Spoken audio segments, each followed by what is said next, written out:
Today is the 15th of October 2017. We are in Rosemead, Blue Mountain Temple to continue discussing the 6th Patriarch Sutra. Let me see. Which slide are we on? Let me see if I can find that slide. Okay. Thank you very much. All right. 4th Patriarch. I think we're in 5th Patriarch, aren't we? Hình như tới ngũ tổ rồi phải không? Okay, 5th Patriarch. That's his rendition, his picture. Okay, and the last time, I don't know where we were last time, but last time we talked about the encounter between the 4th and 5th Patriarch. Thế em nhớ tuần trước mình nói gì ở đâu, nhưng đều nói đại khái là mình có nói cái phần mà giữa cái cuộc gặp gỡ giữa ngài ngũ tổ và tứ tổ. And Xin told me that it's incomplete. Thầy cô sư cô Hiền Tiến cô nói cái đó nó không có đầy đủ. So we found the Chinese original Chinese version. Mình có kiếm được cái tài liệu mà tiếng Hoa nguyên bản, so that it has more details of what really transpired. The connection between the 4th and 5th Patriarch. Cho quý vị thấy cái sự liên hệ giữa tứ tổ và lục tổ. All right, shall we go to it? Okay, let's go to it somewhere. It should be somewhere here. Okay, so we are on slide 115. This is the latest slides that we updated. Tấm 115. That's from the transmission of the Lamb record. Trong cái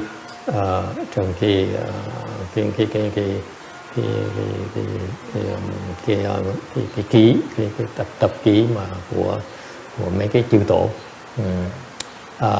In a previous life, the 5th Patriarch was a pine tree planter. Kiếp trước thì ngũ tổ là một cái người chuyên môn đi trồng cây pine, cây thông. Okay. And he met the 4th Patriarch, gặp được tứ tổ đạo tín. And one look at the 4th Patriarch, and this old planter, cái ông già này thấy được tứ tổ mừng quá. He says, I would like to become your Dharma vessel, or your disciple. Được xin làm đệ tử của tứ tổ. And the 4th Patriarch took a look at him. Tứ tổ mới nhìn ông già này. He says, you're too old. Ông già quá rồi. Okay. And if I were to transmit it to you, nếu tôi dạy ông đi nữa, you are really don't have the energy, you don't have the strength to cultivate and to propagate a Dharma anyway. Giờ ta mà truyền cái pháp cho con già, con tu cũng được, mà con cũng không đủ sức mà hoằng pháp nữa. Okay, so he says, if you're really sincere, ngài mới nói nếu như mà con thực sự mà thành tâm, then next lifetime come and look for me. I will transmit to you the great Dharma. Nếu như ông mà thiệt sự mà thành tâm thì kiếp sau ông tới ông kiếm tôi, tôi sẽ truyền cái đại pháp cho ông. Okay, so it comes with a sincere desire to learn a Dharma. Bắt đầu bằng một cái tâm, một cái người mà muốn học cái đại pháp. And with a man who says, I'm committed to teach you the Dharma if you follow my instruction. Và cái tứ tổ thầy nói, tên kia thầy nói rằng là nếu như mà ông mà thực sự thành tâm, ông tới ông kiếm tôi, thì tôi hứa ông tôi truyền cái đại pháp cho ông. That's the nature of the prior condition. Là cái duyên trước là như vậy. A little bit far-fetched for you Westerners, but this happens a lot more often than you think. Cái chuyện nó rất là thông thường, xảy ra rất thông thường đối với người Tây phương. Quý vị thì chắc là khó tin những chuyện này. Okay, and that's why when you listen to Dharma, keep an open mind. Thì cái pháp này nghe quý vị nghe để mà tập là nới cái tâm ra. I mean, there are things in this world that is beyond our comprehension. Có những cái chuyện trong thế gian này nó xảy ra mình không thể mình hiểu được. Okay, especially when it pertains to the life experiences of the great sages. Oh my God, no, you're hurting my disciples' head. Nhất là những cái người thánh nhân đó, cái cuộc đời của họ nó có chuyện ly kỳ vậy. So it's fascinating what these great sages, their life experiences. Okay, 116, tấm 116. So the old man, after he got the promise from the 4th Patriarch, sau khi được tứ tổ hứa rồi đó. Okay, so he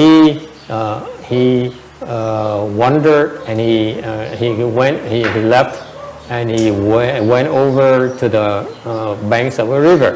Thì đó mới bỏ đi tới cái dòng sông, cái bờ sông đó. He saw a lady washing the clothes. Thấy một cái cô đó đang giặt áo. Okay, by the river. That's what people used to do. Ngày xưa đó, there's no running water, so when you wash your clothes, you go out the river. Thường ngày xưa không có nước, trong nhà không có nước chảy, thành ra quý vị muốn giặt áo phải ra ngoài sông, ra ngoài hồ mà giặt, ra ngoài giếng mà giặt. Okay, so he looked at her. He says, Miss, can I stay overnight at your home? Thì mới tới ông già này mới tới xin cái cô đó, cô ơi cô, tối nay cho tôi tá túc được không? And the lady said,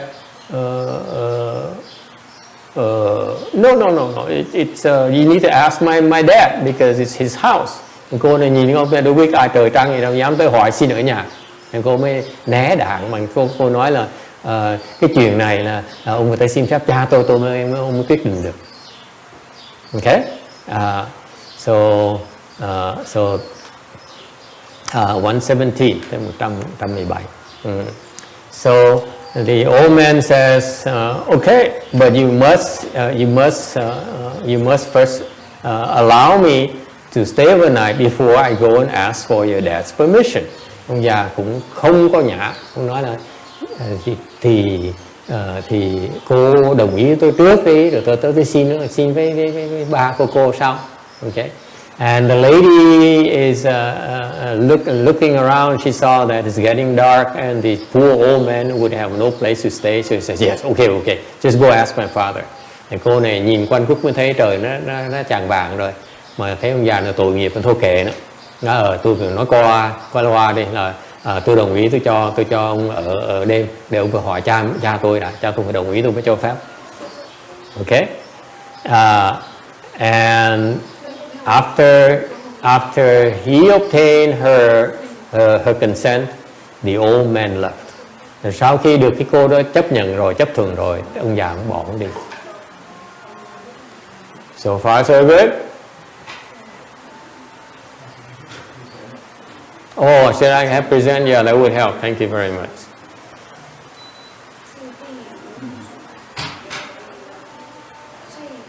All right, so we're now on slide 118.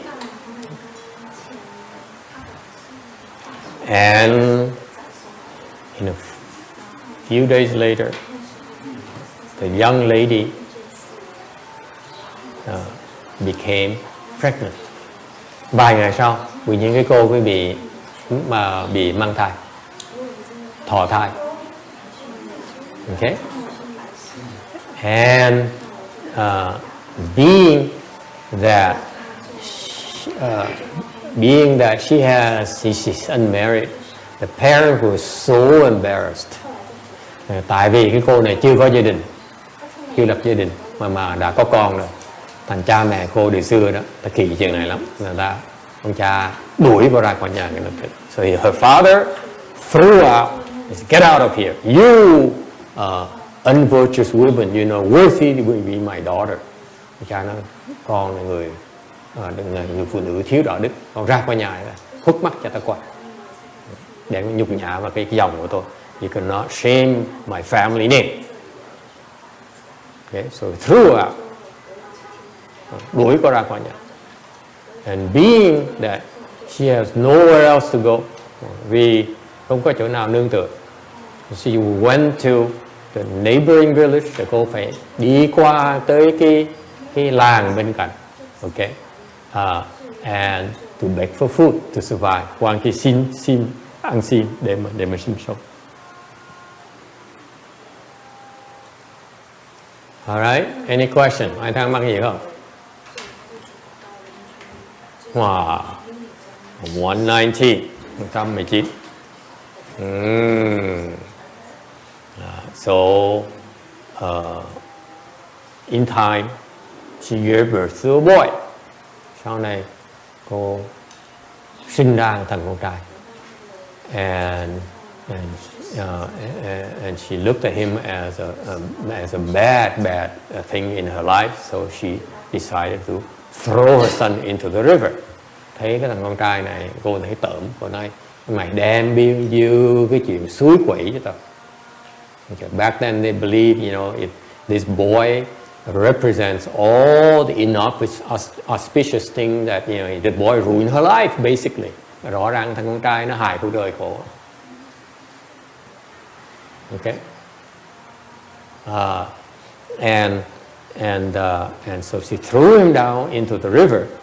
Cô quăng cái thằng con trai vào, thằng bé vào cái sông. Okay. And lo and behold, the boy didn't sink. Actually, he is a submerged, surfaced. How do you? Is it submerged?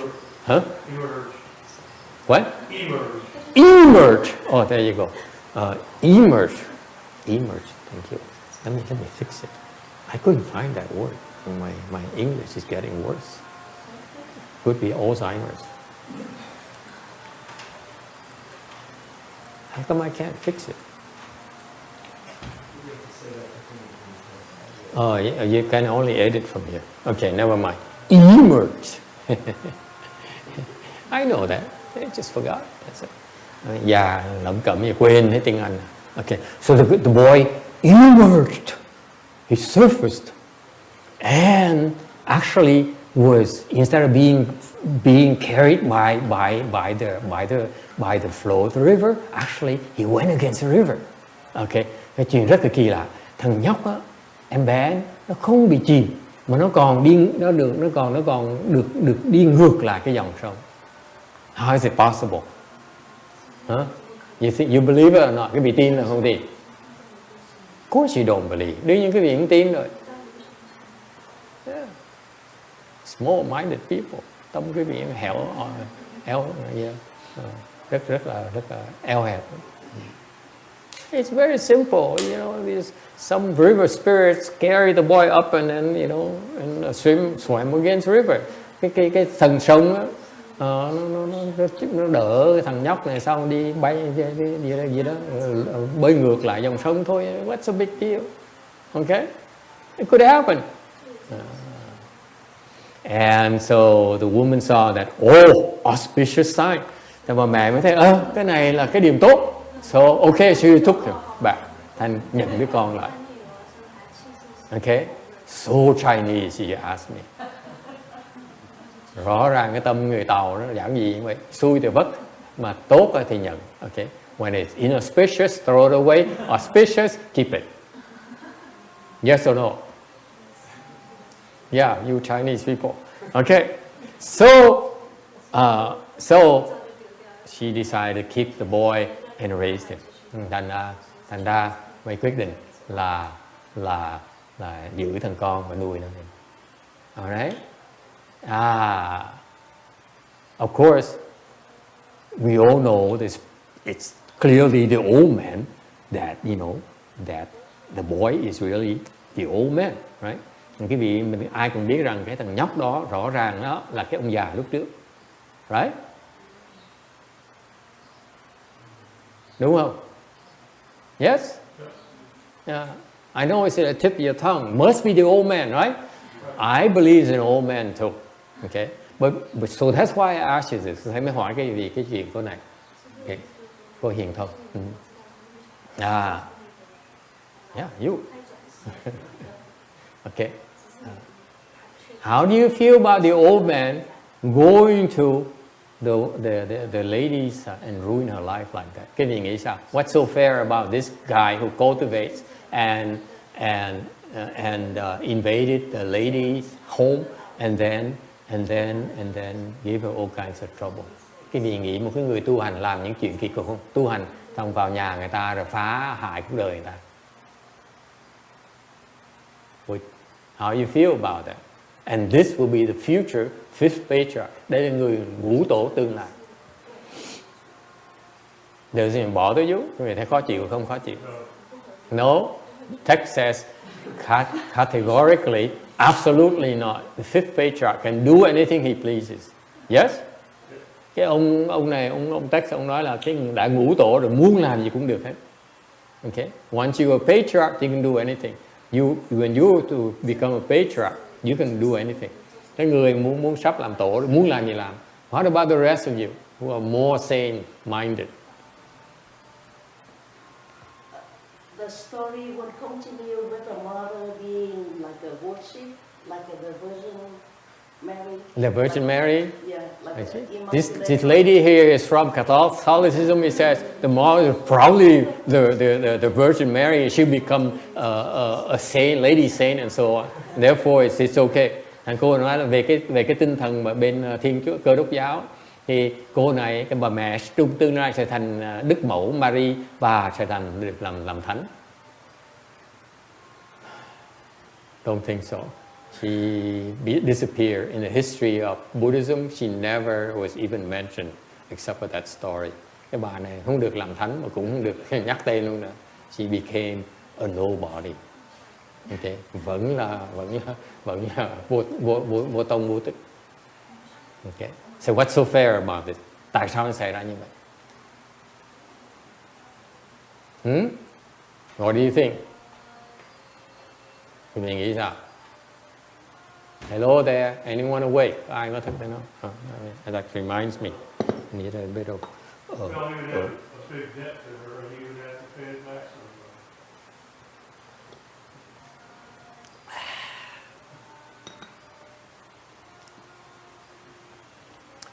Well, you can make the argument. Thì có thể lý luận.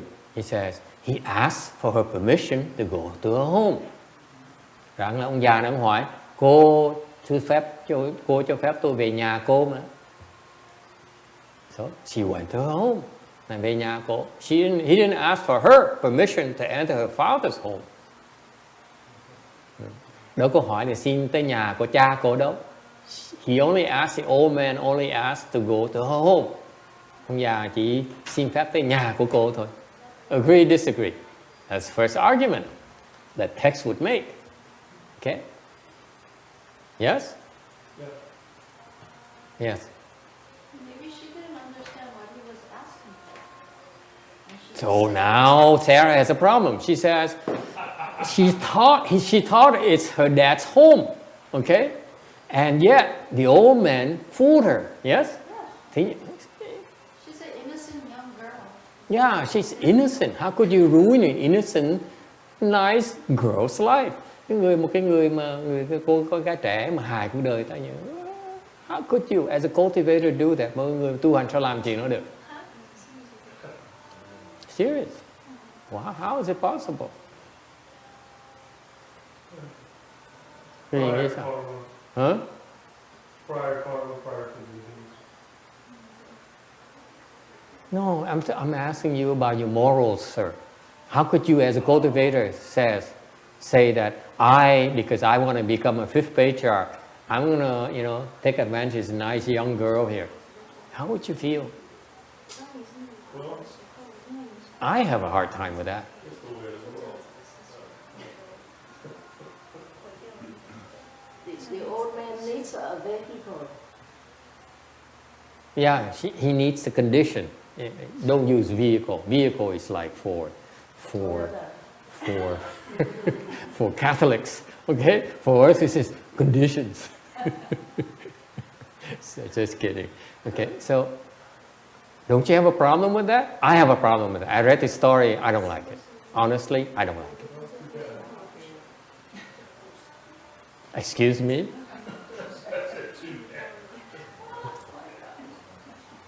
Yes, ma'am. I don't like it either. Uh-huh. I don't like it either.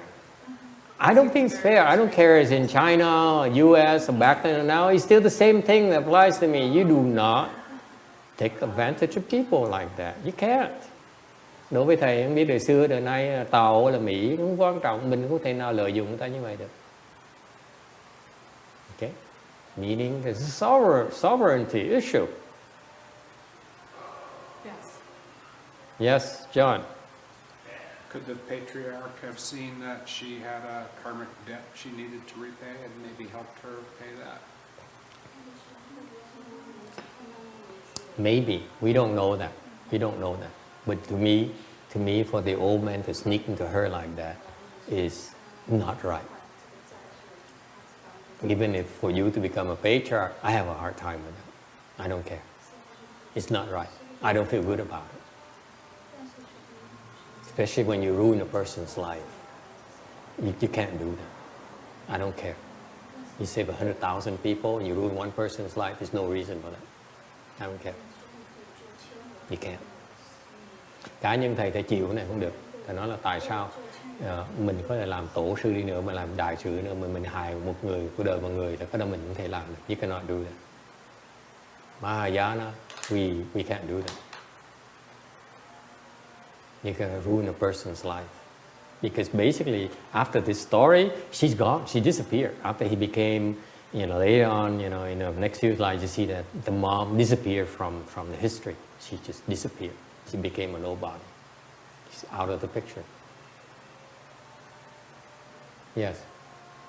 Do you think at the time, the culture, it was okay to demonize woman as, not as a human being, but so that way it was acceptable back then, writing like that?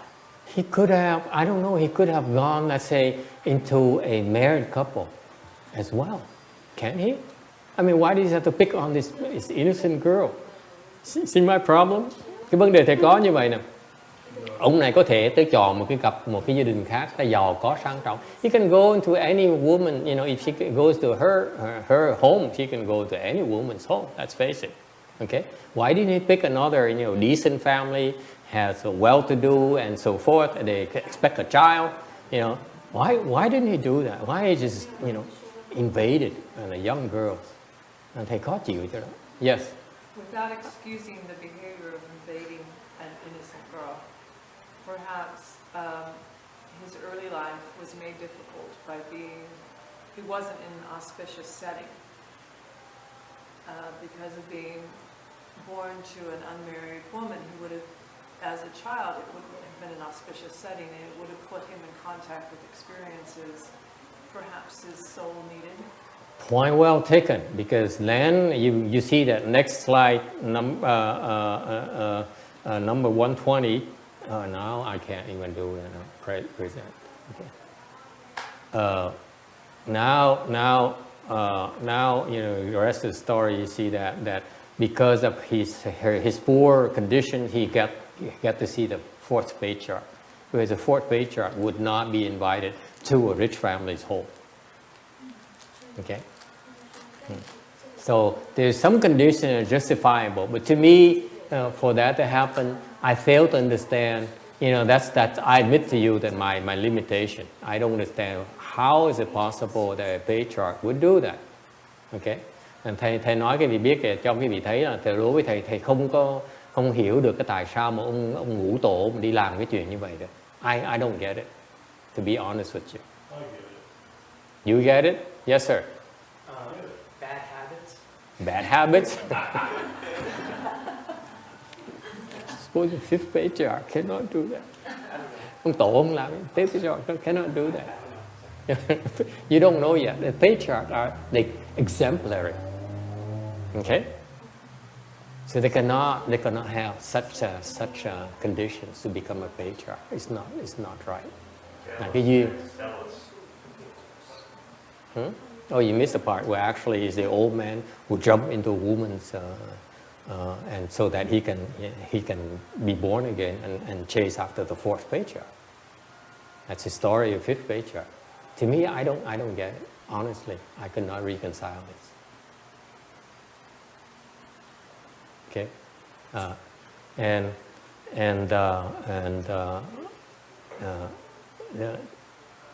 I'm sure, of course, you could say there must be real good conditions. Okay, if there is, okay, we need to make it clear so that people who learn the Dharma from us understand it. You cannot leave it like this. Đối với thầy đó, cái này là cái rất tiếc là tại vì chắc chắn là có cái nhân duyên của nó, thành nó mới xảy ra được như vậy. Okay, nhưng đều phải nói rõ ra không thôi, sau người ta tưởng là mình làm chuyện hời hợt. That's why people think it's okay to do this. Okay, that's my point. Okay, I'm sure there are good reasons for it. Okay, it's not recorded, so I don't know how to explain it to you. No one, even my master didn't explain it. Ngài thầy tiếng Hoa không giảng như này. I just bothered me. That's all. All right. So anyway, so continuing,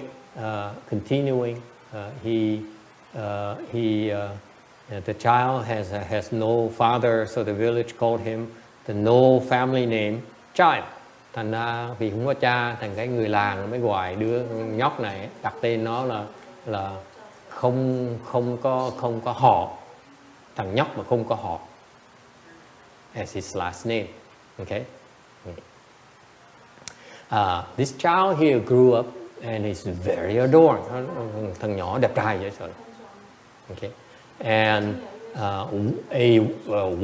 one day, a sagely man, okay, took a look at him. Một ngày đó, một cái người hiền thánh nhân đó, thấy đứa bé này. He says, wow, if the Buddha has 32 hallmarks, nếu mà Đức Phật có 32 cái hảo tướng đó, thằng nhóc này có thiếu có 5 tướng. This boy here has only 5 short. It's only 5 short. Thì cái hảo tướng thằng nhóc này thua Đức Phật có 5 cái hảo tướng. Nó đẹp trai như vậy. He's very, very, very handsome. Short by 7? Oh yeah. So that's right. It should be 7. Thiếu 7 cái hảo tướng. Okay? Thank you. So far, so good. So the circumstances are very extraordinary. Thì quý vị thấy cái nhân duyên nó rất là phi thường. So one day, okay, this boy here, at the age of 7, met the 4th patriarch. Đứa bé này, em bé này trưởng thành lên lúc còn 7 tuổi mới gặp tứ tổ. Okay, and the 4th patriarch took one look at him and said, "Hello, I mean, tứ tổ mới nhìn thằng nhóc này mới nói, ôi, con là họ gì? He asked, what is your surname? Mới hỏi là con từ cái họ con là họ gì? That's how the Chinese say. I think what is it? Say, 你贵姓, right? 贵姓. So that's the similar. So he said, bên người Tàu ta có cái lịch sử ta nói là ông là họ gì. Okay. Here we say, what is your name? So I say, I'm John. I'm Oregon John. Okay. Tôi là tên John. Còn bên kia người Tàu ta nói ông là họ gì. The Chinese ask, what is your family name? Okay. They don't ask for the first name like over here. Okay. Bên này thì xứ Mỹ mình gọi là cái tên tục của mình. Còn bên người Tàu tao hỏi là tên là họ là gì. Vietnamese, so you ask, họ là tên. Họ là tên. So in Vietnam, same thing. We ask for the name. We don't ask for family name. Back then, so I asked for the family name. What is your family name?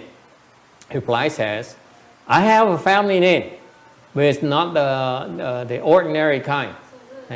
Đứa nhỏ mới trả lời, mới 7 tuổi bắt đầu nó trả lời léo. Nó nói là có họ thì có, nhưng để không phải họ hay loại họ bình thường. Okay, And so the fourth patriarch pursued him. Tứ tổ mới hỏi tiếp, vậy nó là cái gì? Vậy cái họ là cái gì? Họ gì vậy? And the child said, it's a Buddha nature. Nó là cái Phật tánh. Okay? And so what is it? At the age of 4, at the age of 7, the boy already knew, because in Chinese the family name and the nature is a homonym. Okay, has the same sound. Thằng nhỏ mới 7 tuổi nó đã biết nghịch rồi. Tại cái họ tiếng Tàu, tiếng họ với lại cái tính đó, nó cùng một cái âm thanh với nhau. Vô in sự. Right? So he says it's a Buddha nature. Any questions? Ai thắc mắc gì không?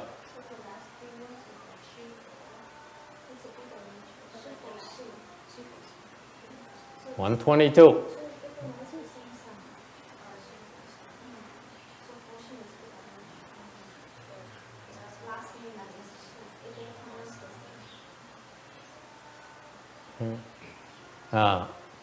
So the fourth patriarch says, "Do you really have no family name?" Tứ tổ mới hỏi, thiệt sự con không có họ hả? The child replied, "The nature is empty. That is why there's no name." Thì thằng nhóc mới 7 tuổi, không ai dạy hết mà trả lời là cái tính thì nó không, vì vậy không có cái tính, không có cái họ. Okay, he's playing on the word, the homonym. Okay, he says, "Sing," meaning your Buddha nature is empty. Therefore, even I give you your family name, it's still empty. That's why it really has no family name. Nghe có hiểu không? You understand? Là cái Phật tính đó, nó là không rồi. Thành vì cái họ tôi là cùng một cái âm thanh với Phật tính. Là tôi cho thầy cái họ tôi đó, cũng như Phật tính đều là không. Có nó cùng thực nó cũng là không thôi. Mới 7 tuổi nó khiếp không? Can you? Isn't it frightening? At the age of 7, he got it already. No one ever taught him Mahayana. I'm sure his mom never read a sutra to him. Chắc chắn với quý vị là mẹ nó không bao giờ tụng kinh cho nó nghe hết đó. And not like your children nowadays, you know, pretty soon you'll be, you know, A Lũng will get on the internet and listen to Master Yung Hua's lectures, in a year or so. Cái biết thời buổi này con nít rồi quý vị chắc bắt đầu nó lên YouTube nó coi mấy cái bài giảng của thầy được rồi. Okay? Instead of playing games, hint hint.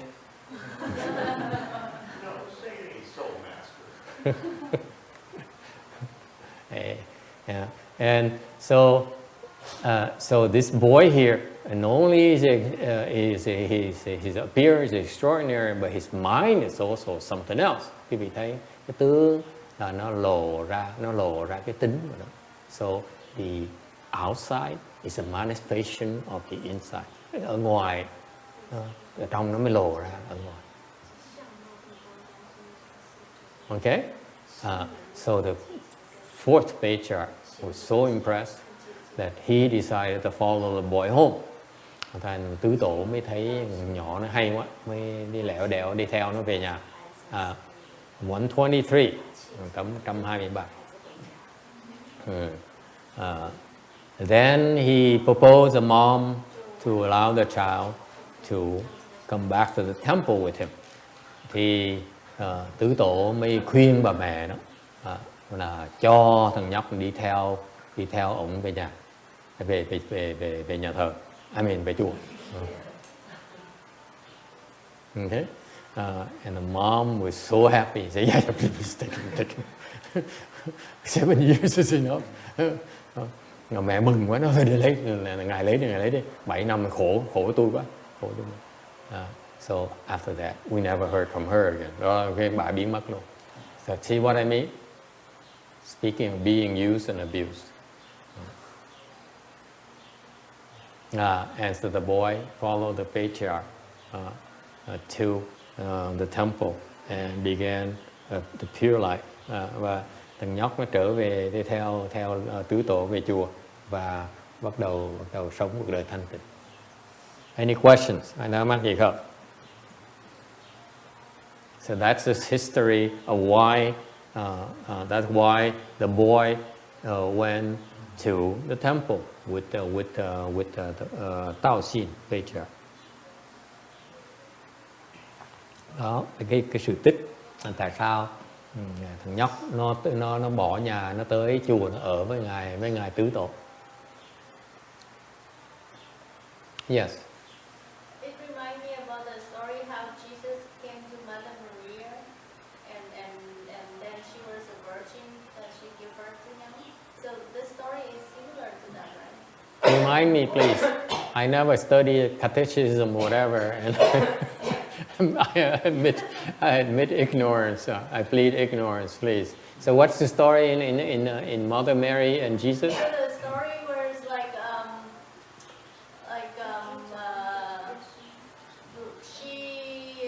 she received some message, and then after that she conceived the boy, and back then she was engaged, but then she never get into a relationship, so she's still considered a virgin.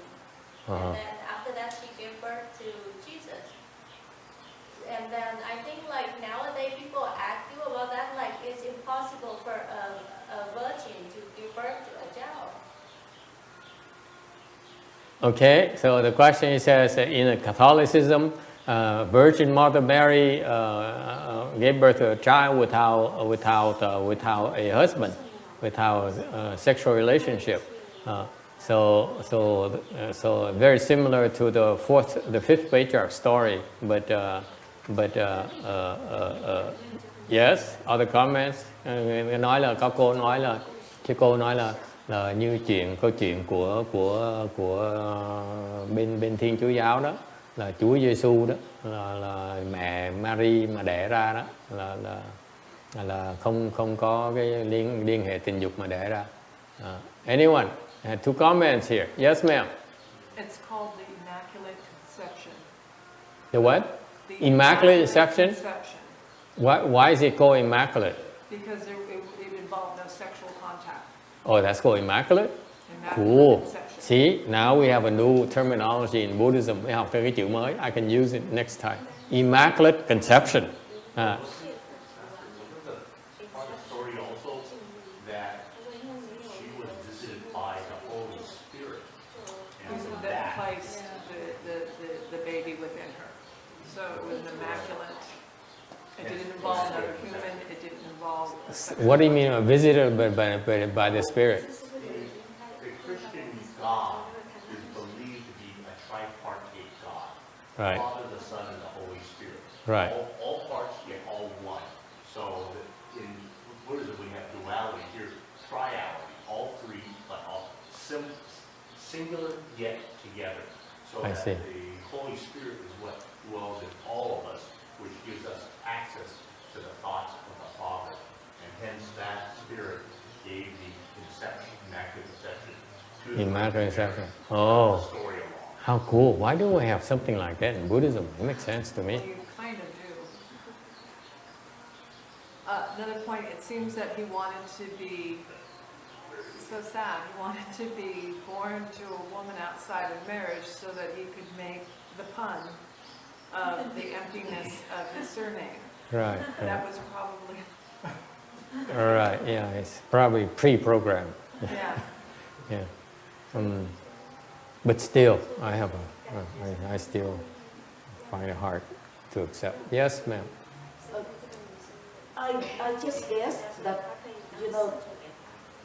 in most people's mind, sex is dirty. So therefore, the Holy Mother can never have sex, like the Virgin Mary, the mother of the boy, or even the Buddha's mother. All the conception is something holy, like the elephant would go through the plank or some immaculate things. It's just a version that, okay, it's not the usual way. It's not. I see. I buy that. Yeah, but it's consensual. Not technically, not really. I mean,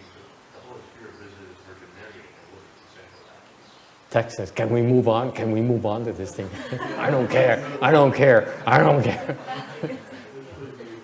Yeah, can we discuss something intelligently in Texas? This is no intelligent, nothing intelligent about this. I accepted it already. You guys should move on. Yes? Okay. Master, And- who was the old man who became the boy? The old man. Who was The old man is just happened to be a cultivator. Okay, he's just cultivated. You know that he has some cultivation. That's why he can breach people's sovereignty. Cái ông già này là ông có công phu, là ông làm những chuyện đó được. Okay, it's possible. All right. Anyone else? Any other comments? All right, 124, 124. So he stayed in the temple, and by the age of 13, he shaved his head. He was allowed to shave his head, and was named Hùng Rần. Thì cái ông bé này ở trong chùa được 6 năm, 6 năm làm việc, 6 năm và được sư phụ cho xuất gia. And during these years, this whole time, whether he shaved his head or shaved his not, mặc dầu có chưa cạo đầu hay không cạo đầu, he worked during the day and sat in meditation at night. Thì ban ngày thì làm việc, ban đêm thì thiền. Okay, he never lied down, không có nằm xuống ngủ. Okay, and he worked his butt off. Ban ngày làm việc rất là tích cực. And that's how his time was spent in the temple, ở trong chùa như vậy đó. A hint, okay? You work. You listen to the story of these great men and you notice what's different about them. Khi vị nghe những cái chuyện mấy cái vị vĩ nhân này, cái vị khoai, tại sao sau này tới trở thành vĩ nhân? Because he worked and worked every single day, mỗi ngày đi làm việc. Even as a boy, lúc nhỏ và cái tâm đã đi làm việc rồi. Is that clear? All right.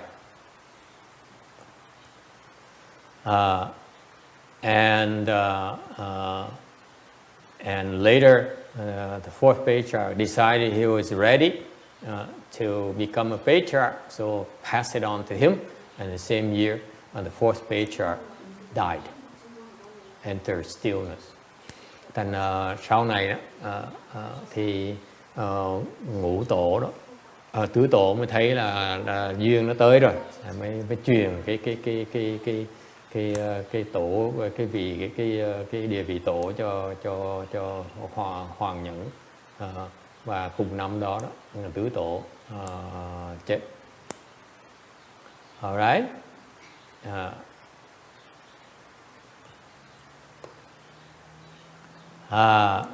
And what's special about this boy here? Đứa nhỏ đặc biệt chỗ nào? 126.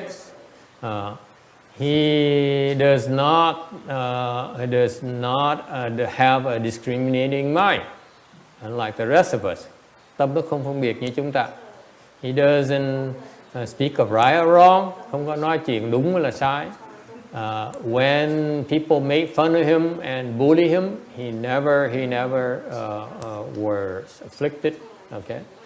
Khi mà bị người ta hành hạ, ngược đãi thì ông nhóc này nó không có cãi lại, nó không có đấu. Okay. His demeanor is very calm and quiet. Cái cương cách cái tư cách rất là đàm đảng, nó đầm và ít nói.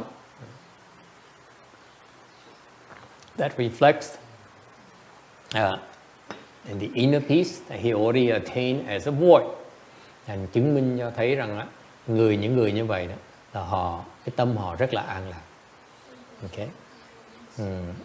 Okay. And this is the key here.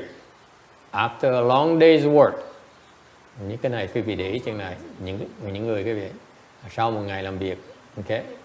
After sitting for after working all day, he did not rest at night. He instead meditated. Okay. Mặc dù cả ngày làm việc, nhưng buổi tối không có nghỉ mà thiền. If you want to make progress quickly, this is what you do. Khi mà muốn tiến bộ thì tu hành là như vậy đó, là tối thay vì mệt mỏi muốn nghỉ đó, đừng có nghỉ. When you're tired at night, do not rest. Meditate. Ban đêm mà mệt mỏi đó, đừng có ngủ tới 11 giờ sáng. Mình ngồi mình thiền.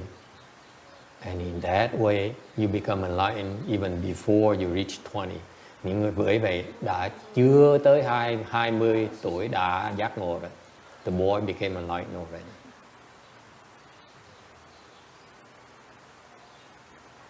All right? Yes. Master, on the last 125? bullet point, Oh, that that's, what the importance, because you also emphasize that working hard all day. yes. How is it important? Like, you mean, How is it important?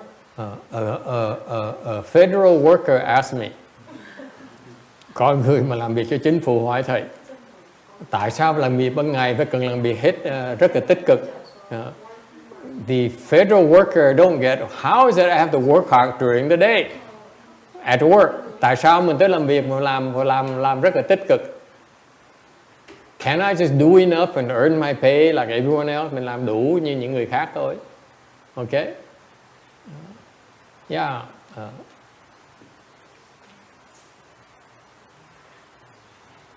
Why you have to work hard is the question, right? because you said all the patriarchs, like, they really work hard during the day, and then, instead of sleeping, they set in meditation. So I understand the meditation part because it shows that determination, even if so hard, working hard, after that they choose to meditate. So is that working hard all day is just to, they just put that in order to emphasize that even that worst situation, they didn't sleep and meditate, or is it really working hard all day is also important? No, this is a special case. Câu hỏi này như vậy nó có đặc biệt là this is a boy whose chance was to live in a temple. Đây là cái duyên một cái người con nít mà nó vào chùa nó ở. I was at the Long Beach Monastery and we had around 14 kids who were training, who was trainees. Hồi thầy ở chùa Long Beach có 14 đứa con nít from the age just recently made. Look at that. Wow. Hey, applause is warranted. Vỗ tay. Look at this. Okay, now I have a prize.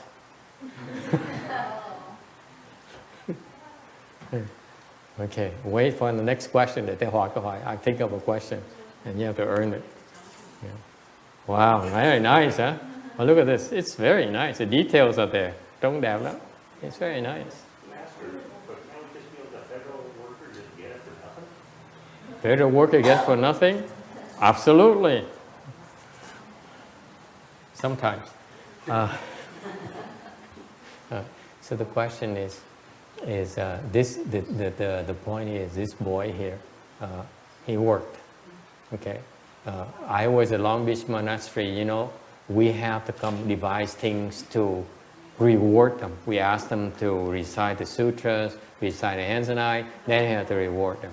Rồi mấy cái lúc mà thầy ở chùa Long Beach á, dạy mấy cái đứa sa di đó, giúp ông Mừng Trường dạy mấy đứa sa di đó, thì muốn nó tu đó là phải dù nó và cho nó ăn kèo, cho nó đi chơi nó mới chịu tu.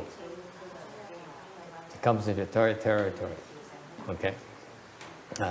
And whereas this boy here, the fifth patriarch, he just worked. He didn't ask for anything. Ngược lại cái người ngũ tổ này, hàng ngày chỉ làm việc thôi. It shows a level of blessing. Cái đó là chứng minh cho quý vị thấy cái phước báo, trình độ phước báo nó khác nhau. One is the level of blessings of a patriarch Okay, đây là cái trình độ của phước báo của một người làm tổ sau này, the future patriarch. That's what he does. And this is versus compared to the level of blessings of an dolphin or a dog, because you need to give them reward to train them. Ngược lại, cái phước báo nó không so sánh cái mấy đứa nhóc kia giống như phước báo của con chó hoặc là cái con cá voi thôi, là tại vì nó phải cần thưởng nó mới chịu tu. You see that? It's a world of different. Một trời một vực không thể nào so sánh được với nhau. You need to understand it right away. Phải thấy cho rõ ràng như vậy. Okay?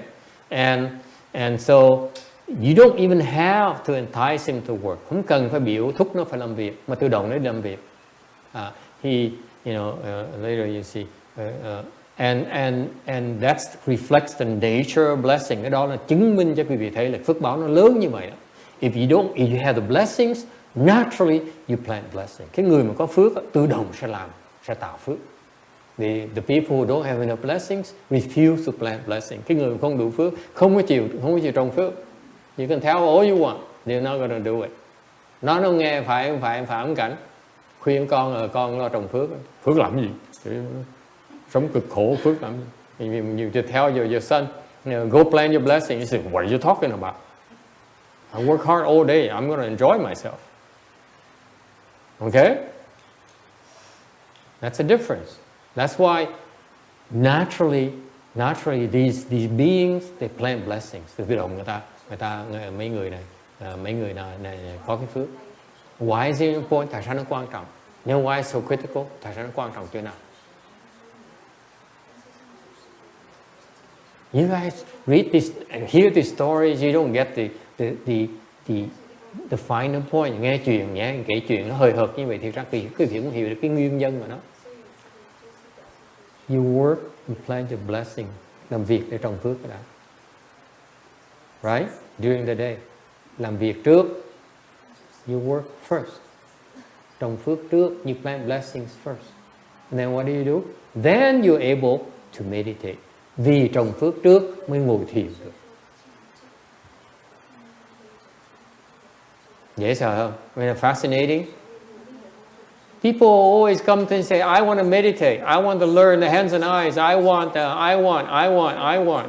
Khi vị học trò tới chùa này nói nha, tôi muốn thiền, tôi muốn được truyền thủ nhãn, tôi muốn được thầy dạy, tôi muốn tu. Biểu sai đi quét nhà một cái là mặt nhăn như cái bí xị vậy. Mặt tôi mà đi, tôi ngon vậy mà đi, biểu tôi đi quét sân, vừa phải thôi. People come here and they say, I want to meditate, I want to learn the hands and eyes, everything. And you tell them, okay, yeah, there's no time yet. Can you go sweep the yard? I say, are you talking to me?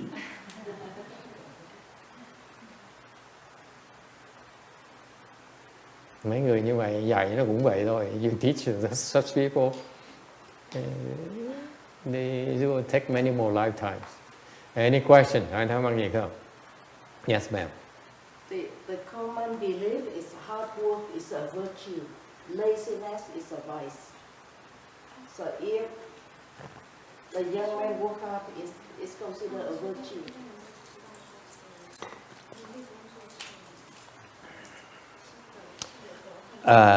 Yeah, you can call it virtue, but there's a practical terms you don't understand yet. Before you cultivate, the people who really understand cultivation, the people who cultivated before, in other words, nói cách khác cho quý vị nghe. Cái này câu này cho quý vị thấy đó, không phải cái chuyện nó ngẫu nhiên, là cái người mà khi mà đã tu rồi, tự động người ta trồng phước rồi, ta mới hiểu được, người ta trồng phước rồi ta mới tu được. The people who cultivated before, let me tell you. Let you in on a secret. Why? Some people can sit and cultivate. They can sit there and enter samadhi just like that. Whereas some people sit there and they fidget like crazy. Okay? Có những người ngồi thiền một cách nhẹ nhàng, có người ngồi cái là nhăn mặt, nhăn lui nhăn tới, nhích lui nhích tới. Okay? It's because they have blessings to be able to practice there. Is it clear? Nghe hiểu không? Là cái vị nghĩ cái vị tại sao có nhiều ngồi ta ngồi được, người ngồi không được là tại vì người ta đã trồng cái phước đó rồi mới có quyền ngồi đó mà thiền. I'm sorry. This is a reality. Okay? It takes blessings there for you to meditate there. Có cái phước ở đó mới ngồi đó được. Is it clear? So that's why once you're able to meditate to a certain level, then you realize, wow, you naturally go and create blessings. You don't even think about cultivation, about sitting anymore. Thành cái vì khi một người còn tới mà tu tới trình độ nào đó, đột nhiên hiểu tự động mình đi làm việc thôi. Không cần ai thúc mình đi làm. You don't need to be reminded. They don't need to be reminded to go and work.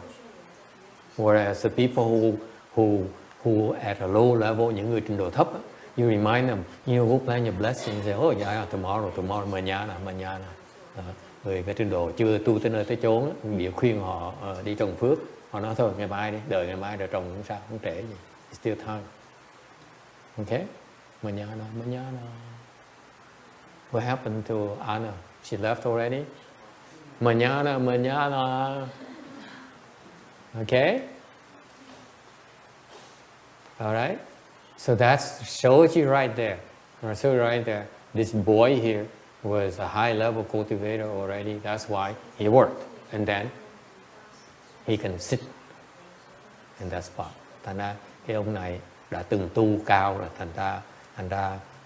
thành ra tự động tới làm việc cái đã thì mới có quyền ngồi đó mà thiền. Alright? And you find out if you have the blessings there, you can meditate, you progress very quickly. Cái người mà biết trồng phước á, thì cái chỗ đó tu bao nhiêu tới lẹ, rất là lẹ. It's been proven. 12 years I observed already. 12 năm trời thầy quan sát rồi. Alright? That's exactly what the 5th Patriarch did. He worked his butts off. Cái ông ngũ tổ như vậy, làm việc hết sức mà làm việc. Cái nhóc đi hết sức làm việc. Thì tối ngồi thiền một cách có thành tựu. During the day he worked his butts off. At night he's able to enter samadhi.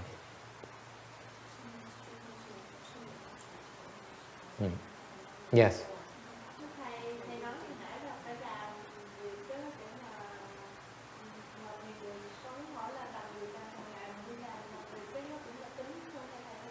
He says the question is I said that you have to work before you can meditate. So the question is, can I go to work?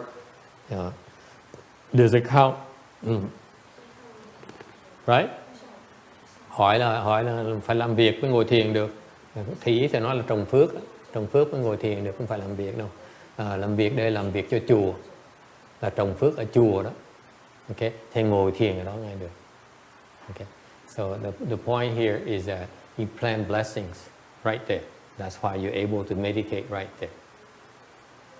Okay. So for example, ví dụ, there are a lot of people. I notice a lot of people who are very devoted Buddhists who planted blessings at let's say Hinayana Temple.อย่างthầy để ý thấy có nhiều người ta rất là tin tưởng Phật pháp, mình chạy tới cái chùa Nguyên Thủy đó mà cúng dường, mà làm việc làm công ở đó. Tới đây thiền được. They come here, they cannot meditate.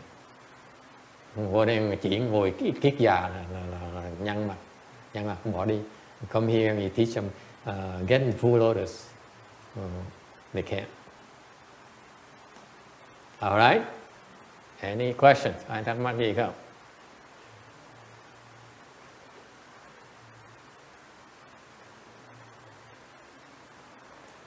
(127) tấm 127.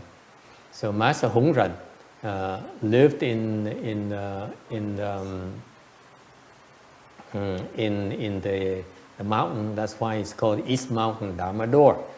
Sau này được gọi cái pháp của ngài ngũ tổ gọi là Đông Sơn, cái pháp của Đông Sơn.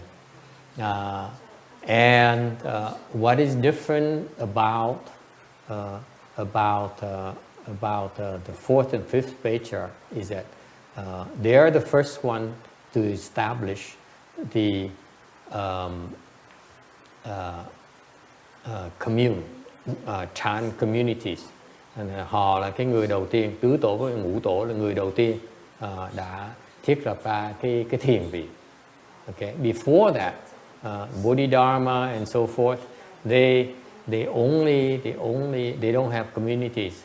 Trước đó cái từ sơ tổ tới tam tổ họ không có cái thiền viện nữa.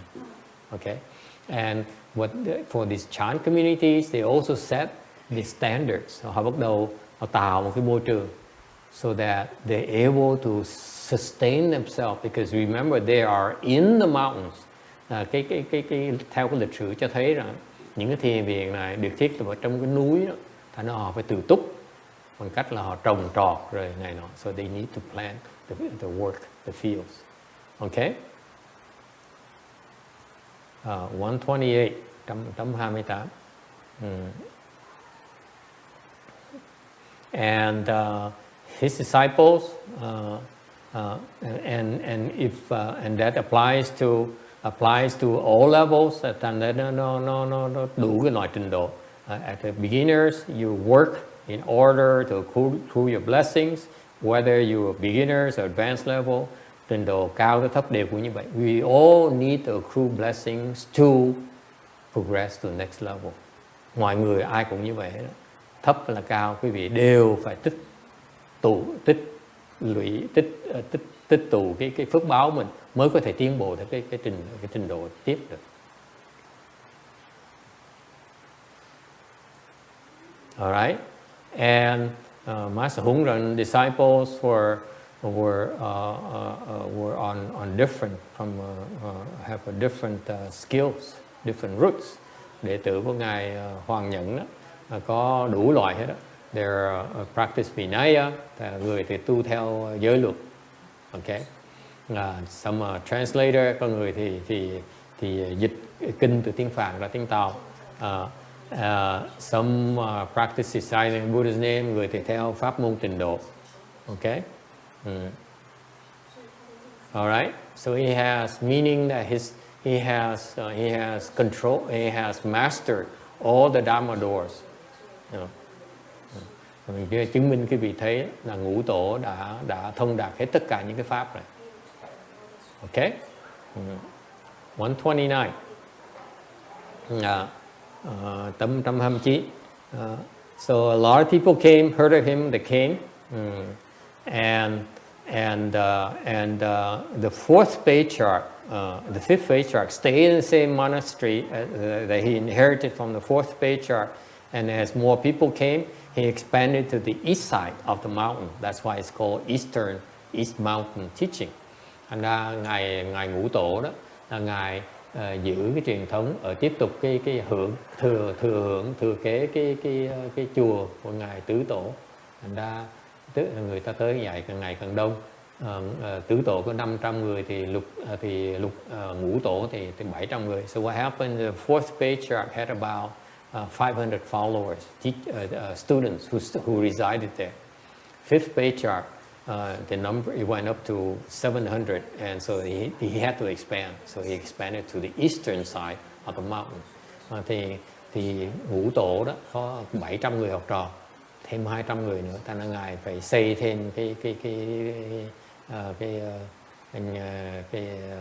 xây cất thêm về phía đông của phía núi, thì mới gọi là Đông Sơn như vậy.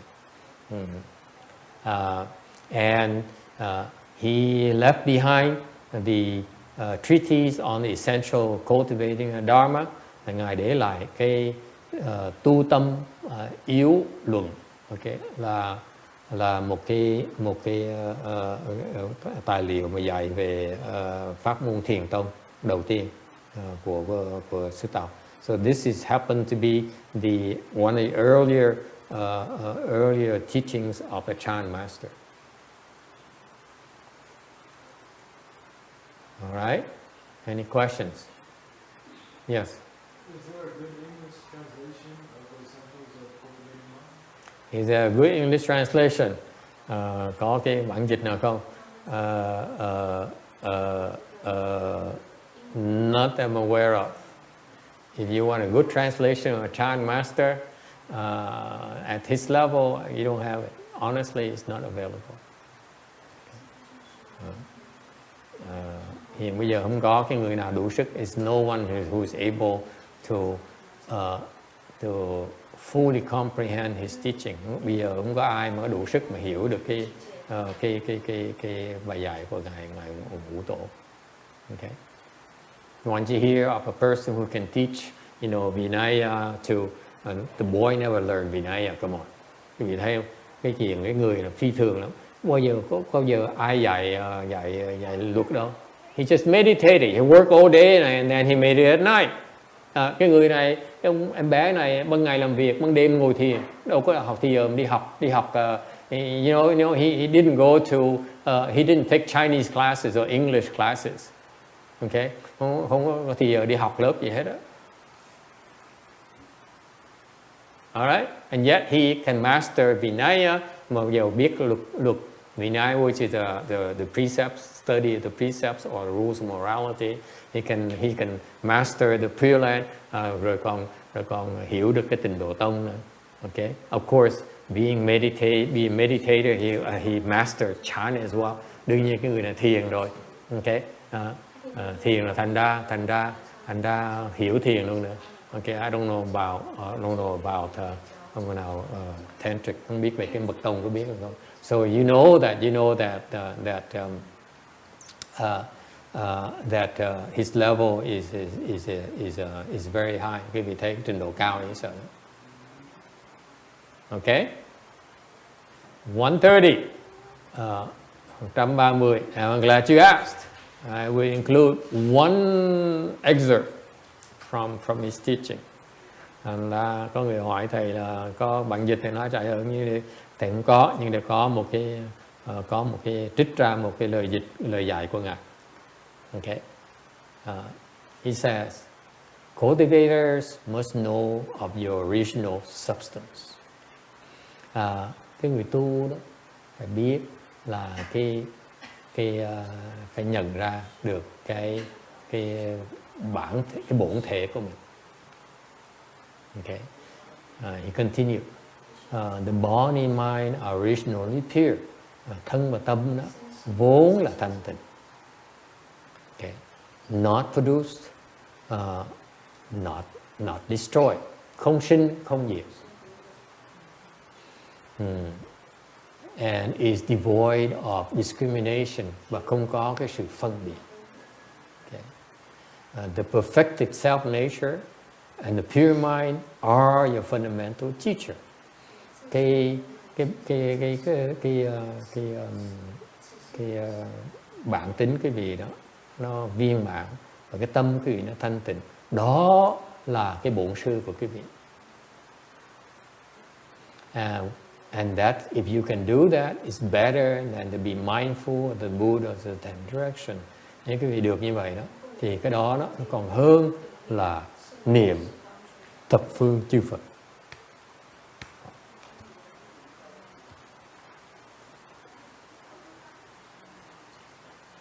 Questions? Ai thắc mắc gì không? You want the translation? If you memorize this, you practice according to this, you will become enlightened. Quý vị mình nhớ thuộc lòng cái này, mà quý vị tu theo, hiểu tới cái trình độ được hiểu được cái này là quý vị sẽ đắc được giác ngộ. Okay. When you do a luân, you do a shastra, you do a treatise. Okay. Usually, it's concepts. There's no details on how to execute. Cái vấn đề khi mà quý vị mà biên mà soạn cái luận đó, cái luận là chỉ nói lý thuyết thôi, quý vị không dạy cái phương pháp để mà làm. Okay? Shastras rarely have exact description of the steps you need to do. Okay? They only talk about these types of things. Cái luận đó thường nó nói về cái lý thôi, chứ không bàn về cái sự. Okay?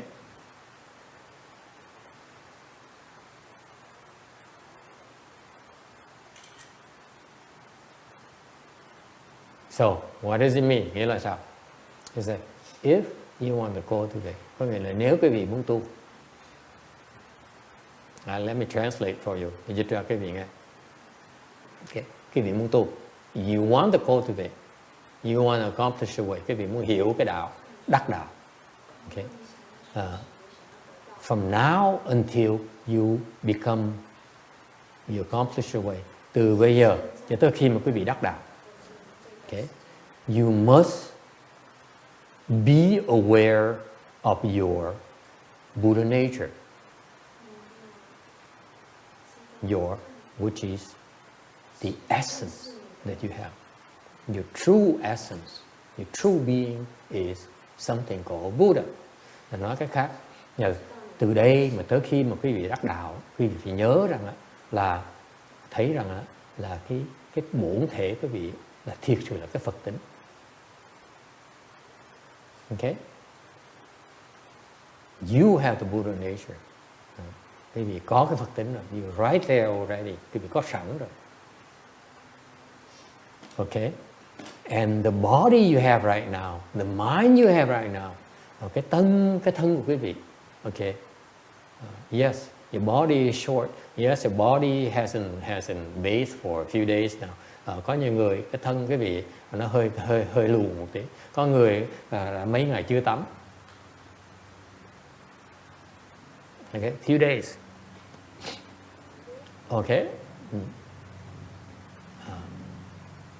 Okay. But that body is pure. That body, cái tâm đó, cái thân đó, cái tâm, and your mind. Okay, your mind, the mind that's full of greed, anger, stupidity. Okay, cái tâm quý vị đang có tham sân si đầy rẫy đó, thiệt sự đó. Okay, nó là thanh tịnh. It's fundamentally, originally, it's pure. Nó vốn là thanh tịnh. What does it mean? Nghĩa là sao? Who you are right now. Quý vị, cái tâm quý vị có ngày hôm nay, cái thân quý vị ngày hôm nay, the body you have, the mind you have, has evolved from something that's originally pure. Thì vốn, bản tính nó vốn là nó thanh tịnh. Okay? It's free from discrimination. Nó không có cái sự phân biệt. Right now your body and your mind is full discrimination. Hiện bây giờ cái tâm quý vị nó toàn là phân biệt không? Yes or no? He says, I don't understand what this guy is talking about. Nói ông thầy nói thì tôi không hiểu gì hết đó. Okay? You're discriminating with what you can understand, what you cannot. Tâm quý vị nó bắt đầu phân biệt là hiểu được và không hiểu không được. That's discrimination right there. Can I explain it in a way that you can understand? Tại sao ông thầy giảng cho quý vị hiểu được? Okay, this is boring. Cái này nó nghe nhàm quá, không hiểu. I'm wasting my time, phí thời giờ của tôi. Okay, your mind is full discrimination. Cái tâm quý vị nó toàn là phân biệt không, phân bì. You're always complaining. Chuyên môn than phiền. Yes or no? Okay? Not produce, not extinct. Not produce, not destroy. Không có sinh, không có diệt. What does it mean? Your mind is not produce, not destroy. Cái tâm nó không sinh, nó không diệt. What does it mean? This is your truth. Đây là sự thật của quý vị. This is who you are. Even that lady right there who's sleeping. Bà đang ngủ đó.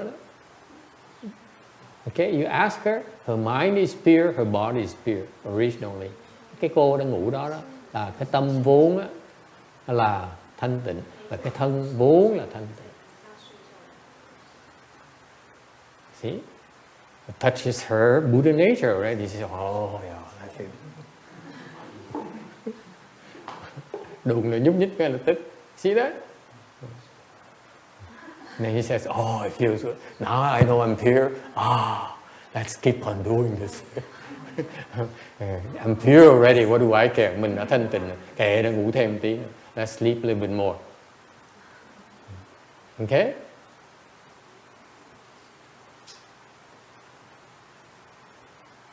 Your mind is not produced, the mind is not destroyed. Cái tâm quý vị. What does it mean your mind not produced and not destroyed? You hear this a lot in Buddhist teaching. Nghe cái này hoài, nghe lúc mà nhàm luôn, không ai hiểu. What does it mean?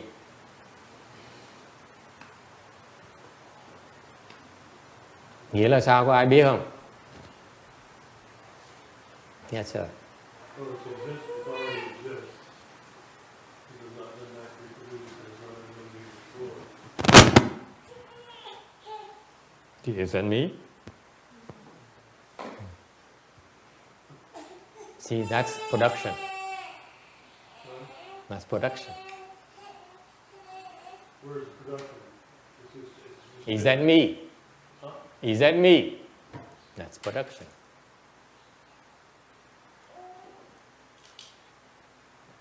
Get it? No, you don't get it. See? Oh God, why me? That's production again. You get it? You understand? Production, destruction. What does it mean? Production, a thought arises. That's called production. Sinh là cái tư tưởng nó khởi lên. He says, I don't like it. Tôi không thích. I don't like it. Okay? Or some of my better students hoặc mấy học trò mà thầy cưng hơn, I like it. Học trò cưng của thầy nói là con thích. Catholic says, so Buddhist. Thì cái giáo nói đồ Phật tử lộn xộn. Jesus will save you. Jesus sẽ cứu cho con. That's production. Huh? You understand it? Yeah. That's production. Jesus will save you. Okay? That's production. Got it? Yes. In yoga philosophy, they use the term attraction aversion, the fluctuation of the mind. Is this the same thought? No. Fluctuation. You have thoughts arising and morphing and all kinds of things. Is confusion. What they're describing is confusion. In Buddhism, very clear. We deal with every single thought that arises is called production. So every single time you blink an eye, okay, in that span of time, the Buddha says in that span of time you give rise to how many thoughts you think. Bên Phật giáo mình nó chính xác vậy sợ thưa quý vị. Đức Phật nói đó, khi mà quý vị nháy mắt thôi đó, okay, là quý vị biết bao nhiêu cái tư tưởng nó khởi lên. You know how many thoughts arise within your blinking an eye? Thousands. 10,000s. You know, I'm aware of that. It's not even fluctuation. It's confusion. 10,000 is unmanageable. Okay? Nổi trong một tích tắc thôi là cái tư tưởng quý vị nó khởi lên cả 10.000 cái tư tưởng, cả 10.000 tư tưởng. Thành ra không thể nào nói là cái biến chuyển mà nói là cái đó là loạn xạ. It's confusion, total, utter confusion, chaos. Your mind is chaos, để cái tâm quý vị đó nó loạn xạ. You just don't see it. You can't even see that within a split second you have 10,000 thoughts that arise. Nổi trong một cái tích tắc thôi là quý vị có 1.000 cái tư tưởng nó khởi lên. Quý vị không biết, you can't even see it. The Buddha can see it, Phật thấy được. Nó là cool. That's how fast the Buddha's mind is. Cái tâm của Phật nó sáng như vậy đó. Nhất cái biết này. Can't even go that fast enough. Nhích cũng làm được luôn. Okay?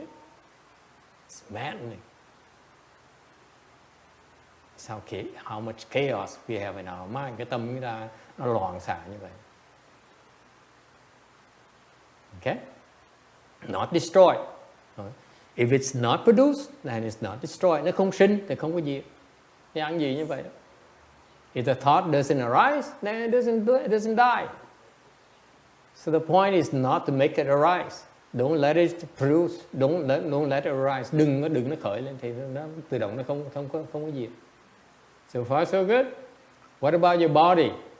Your body is not produced, not extinct and devoid of discrimination. Cái thân quý vị nó cũng không sanh không diệt, cũng không có sự phân biệt.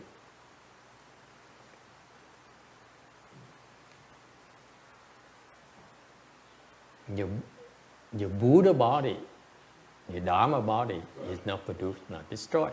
Cái pháp thân quý vị đó, you have something called, once you get to a stage of a Bodhisattva, một khi mà quý vị tới cái địa vị của Bồ Tát, I mean a Bodhisattva, not your neighbor. Thì khi thầy nói Bồ Tát là một cái vị Bồ Tát thiệt, chứ không phải cái người láng giềng của quý vị.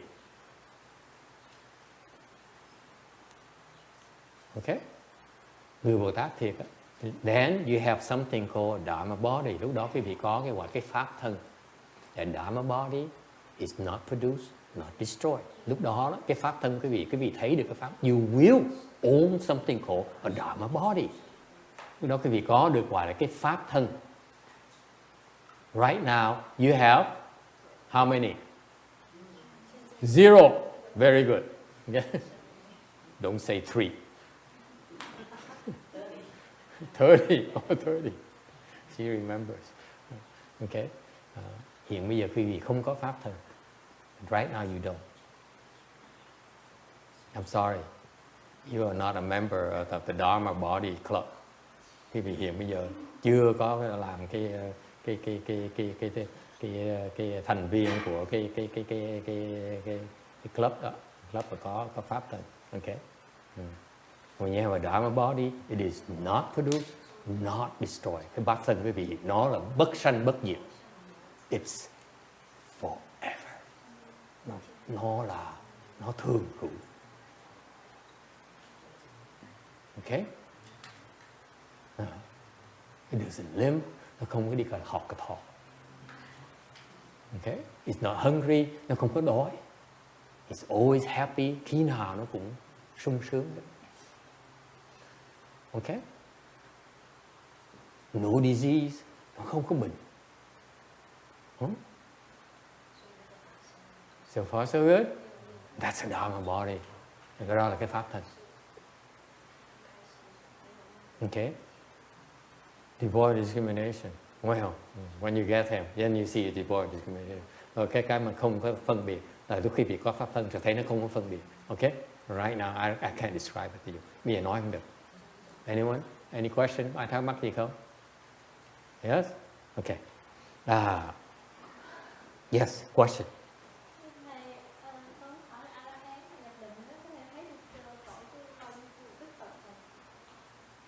Nhập định thấy được gì?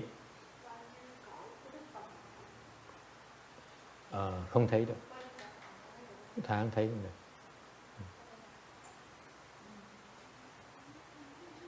When the Arhat, when the question is the Arhat, when he enter his samadhi, how many of the Buddha realm can he see? He say he cannot see the Buddha realm. Tứ quả La Hán khi mà nhập định không thấy được cái cõi Phật. He can't. His samadhi, his power is too limited. Sức nó rất là hạn chế. Okay? Any other question? All right. So, and so this sentence here means that you, if you should know that you should know about where you came from. Nói cách khác, quý vị phải nhớ là cái gốc quý vị, nguồn gốc quý vị ở chỗ nào. Originally, you have something called this self-nature. Lúc trước vốn là quý vị có cái Phật tánh, and over time, trong cái thời gian qua đó, it becomes polluted. Nó bị dơ bẩn. Okay? It's just like gold. It's covered by the mud. Tại giống như cái vàng nó bị bùn lầy, nó dính vào. That's all it is. Okay? Originally, you are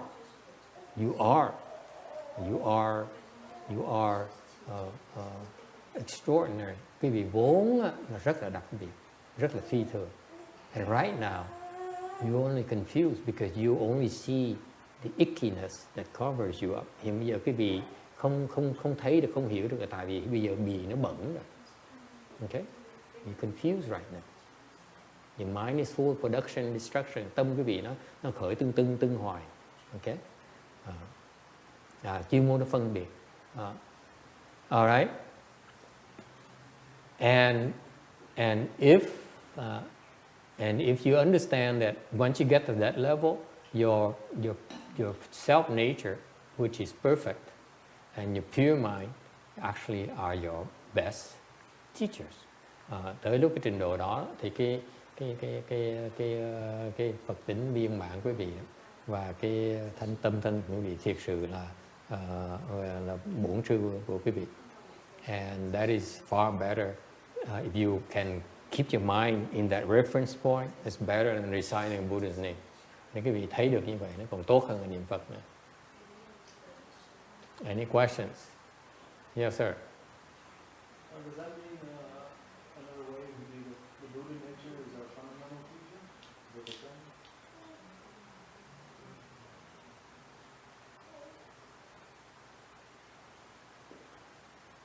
I don't know. This is where in the early patriarchs, their teaching is unlike Bodhidharma. Only Bodhidharma is a person who taught them the chant, but the later patriarchs, I feel, their teachings are too theoretical. Đối với thầy đó, ngài Bodhidharma dạy pháp Bodhidharma rất là hay. Nhưng mấy cái tổ sau đó, họ nói lý thuyết nhiều hơn, họ dạy về họ dạy về lý, họ không dạy về sự. They teach about principles, they don't teach about the actual way to do it. Okay, you read, I read many patriarchs teaching. They're all like this. They're all very, very. They speak of the ultimate way, but they don't tell us how to get there. Just because you're aware of it, this is my criticism. Just because you're aware of it, how is it my teacher? Thành ra đối với thầy cái này nghe rất là hay. Như nếu quý vị nói là nếu như quý vị biết là Phật tính mình nó thanh tịnh, cái đó là thầy của quý vị, không cần niệm Phật nữa. You don't need to recite the Buddha's name. I have a hard time with that. Okay, I'm aware of it, but it doesn't help me at all.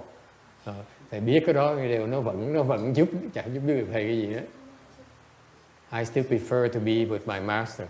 I don't care what he says. Nếu mà thầy có cơ hội thì chẳng thà thờ ở bên cạnh ngài Tiến Hóa còn hơn là biết cái chuyện. I'd rather be next to him than to know this. That's my personal preference. Because I discriminate. Thầy vẫn còn phân biệt. Okay?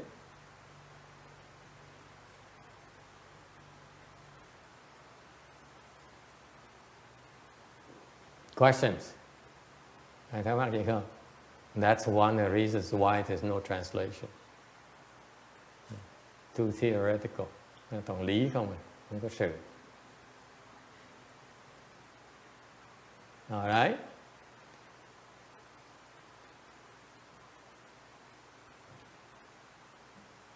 Yes.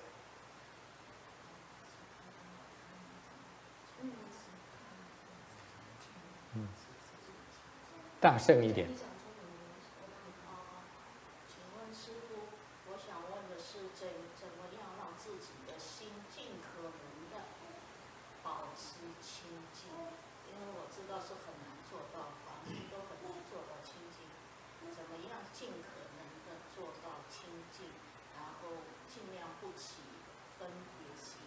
是不是就是念一句佛号，有时候是非常有作用？就还有什么其他的方法？ Okay.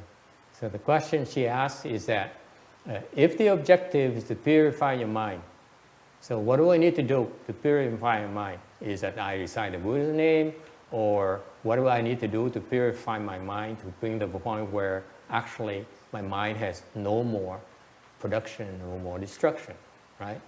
Along that line, yes? Thì nghe cái cô này hỏi tiếng Tàu thì thầy đoán đó, là cô ý cô nói là bây giờ nếu mục tiêu mình tu đó, mình tới cái trạng thái mình hoàn toàn thanh tịnh thì mình cần làm cái gì để mình tới đó được, mình có thể niệm Phật hay làm gì, ok? So she stressed that she knows it's difficult, but how do you do it like the best you can? Right. So how do you do it? Làm sao bây giờ? Okay. That is not here. It's not contained here in this treatise. They only talk about, usually the early patriarchs' teachings, they only talk about the concept of what it's supposed to be, but they don't really lack the details on how to get there. So it's only reserved to the direct guidance of specific individuals. Thành ra ngày xưa đó, mấy vị tổ sư là dạy toàn là lý thuyết không, ta nói là cái lý là quý vị phải tới cái Phật tính quý vị như vậy, phải cần cái trạng thái của cái đạo đắc đạo là như vậy, nhưng điều họ không có cái chi tiết là mà tới đó, muốn tới đó phải được có cái sự ông thầy ông dẫn dắt cho, ok? You need to have direct guidance of a teacher for you to get there, and it's not documented, nó không có biên xuống, ok? And that is called mind xỉu dharma, cái đó gọi là cái tâm ấn. The only Bodhidharma transmitted and certified Huệ Cờ, giống như ngài Bồ Đề Ma, ngài truyền lại cho ngài Huệ Khả. Okay, how? By, I'm answering her question. Để trả lời cô này. By, translate for her. By what? By doing. Remember Bodhidharma when he sat there for 9 years in a wall. Remember? Các vị nhớ không? Ngài Bồ Đề Ma ngồi xoay vào tường 9 năm trời. What did Huệ Cờ do? Knelt behind him. Not sat, knelt behind him. Quỳ xuống 9 năm trời. Nonsense. Cái chuyện nó vô lý dễ sợ. It's nonsense. Yes, any of you who's willing to kneel 9 years behind Bodhidharma? Ai sẵn sàng quỳ 9 năm sau ngài Bồ Đề Đạt Ma? Raise your hands, please. See, I rest my case. See? Thấy không? Không ai muốn chịu làm hết đó. Bác sĩ có chịu làm không? Hell no, right? Sức mấy mà làm, vừa phải thôi. Yeah, 9 years. You can look, give a dirty looks all the time. You're gonna give up, man? Huh? Are you gonna give up? Hey, boy, you gonna give up? See? And that is called Dharma seal. Cái đó gọi là pháp tâm ấn, thưa quý vị.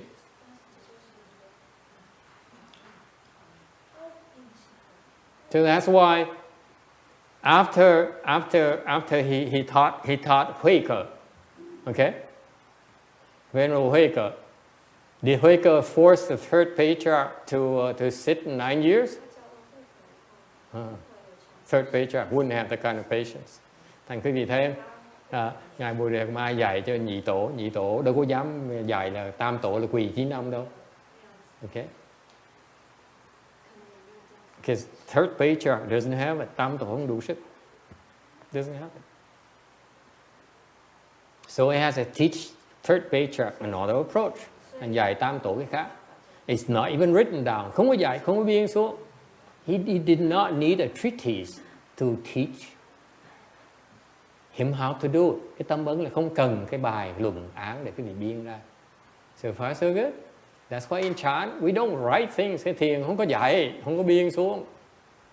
Okay, it's personal instruction. Nó là con làm cái này, con quỳ đi. Okay, I allow you to kneel for 9 years behind me. Ta cho phép con quỳ sau lưng của ta 9 năm trời. I allow you to. That's how. Answer her. That's how. You follow your teacher's instruction. Đó là làm theo lời thầy dạy.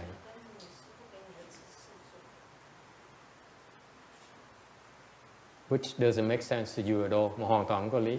You think Huệ Cờ sits knelt there for 9 years and he says, oh my God, Oh my God, what am I doing? What am I doing? Thầy cam đoan cái vị Ngài Huệ Khả đó, khi mà quỳ 9 năm trời á, là ngày nào cũng than lên than xuống. Tại sao mình làm gì đây? How much longer do I have to do this? Còn bao lâu nữa? Agree, disagree?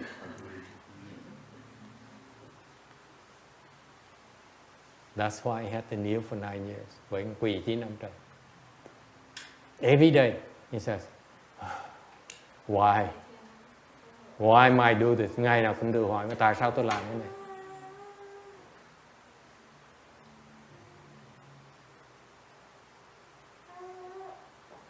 Okay?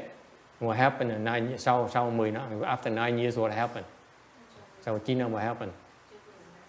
He stopped asking. He doesn't ask anymore. Không còn hỏi nữa luôn. He knelt there until he stopped asking himself, why am I doing this? 9 năm trời mới hết tự hỏi, tại sao tôi quỳ để làm cái gì? 9 years it took him to get rid of that thought. 9 năm trời mới hết cái tư tưởng. You get it? That sounds stupid, 6th Patriarch. I mean, excuse me. That's how long it took. Nó khó như vậy đó. 9 years. No more thought arises. Why? Why? Tại sao? Right? This man here says, why is it that way? Why can't I understand it? Right? Why can't I get it? Why do I have to do this? Tại sao con không hiểu? Tại sao con phải làm như vậy? Why? 9 years. And he says, whoop, 9 years. No more. No more thought. 9 năm rồi mới hết cái tư tưởng. Dễ sợ không? No more thoughts. He just knelt. That's why the Bodhidharma had to come back and say, what are you doing here? Khi mà nó hết rồi, cái Bodhidharma quay ngược lại, mày làm gì ở đây? Chứ còn khởi lên là không thèm nói. You know that? You go back to my lecture, the early lecture, you see, he knelt for 9 years, he didn't say anything. Bodhidharma didn't say anything. And one day he turned out, what are you doing? Because he stopped asking himself. Quý vị hiểu chưa? Ngài Bodhidharma tới cười cái chuyện, quý vị coi lại chứ coi. Ngài Bodhidharma 9 năm trước là không thèm nói chuyện, không thèm nói một tiếng nữa, không thèm đếm xỉa. Tại sao? Thằng nhóc này cứ, tại sao? Why am I doing this? Why did he just pass pass the wind? What is it? Did he fart or something like that? He's full of thought. Cái ông này ông quỳ mà cái từ nó nhảy tưng. Okay? I'm so hungry. My legs are hurting. You know, why am I doing it? Tôi đói bụng quá, tôi khát quá, tôi cần đi tiểu này nó. Nó khởi lum la, ông ngồi làm lờ. Okay? When you mind it like that, Bodhidharma says, eventually you leave. I don't need to do anything. Ông nó làm như vậy mình làm lơ được, tại sao cuối cùng nó sẽ bỏ cuộc? He eventually will leave, right? You would leave. Huh? Yes? So Bodhidharma said, why to do anything? Let him leave. Let him be. Để cho nó tự động nó bỏ nó đi. And as soon as Huệ Sẩn Quang stop thinking, stop bitching about it, Bodhidharma said, he's not leaving. Rồi khi mà thần Quang á, là không có khởi tư tưởng nữa thì Bodhidharma mới sợ. Bây giờ nó không bỏ đi rồi. Thôi, nguy tới nơi. Problems here. Let's get rid of him. What are you doing here? Đuổi ngay lập tức.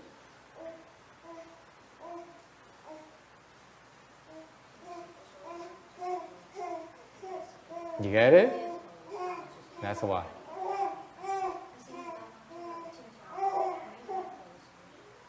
So, it's a long answer to her question. Câu trả lời hơi dông dài đi, thầy xin lỗi. She says, what do I need to do to get to the point where my mind is pure, meaning my mind has no more thoughts? Thầy nói câu hỏi là tôi cần làm cái gì để tới khi mà cái tâm tôi nó không khởi nữa. Okay? What do you need to do? If you listen to, watch how the Bodhidharma taught Huệ, okay, and how the 5th Patriarch became the 5th Patriarch, you notice one thing, one common thread. Quý vị nhìn quan sát ngài Bồ Đề Đạt Ma dạy nhị tổ, ngài tứ tổ dạy ngũ tổ, nó cùng chung một cái. And when 5th Patriarch taught the 6th Patriarch, tới ngũ tổ dạy lục tổ cũng chừng đó thôi. What's the similarity? Common denominator. What is the common denominator? Chung anh giống như gì? Yes sir. Working hard, làm việc. Sư cô già.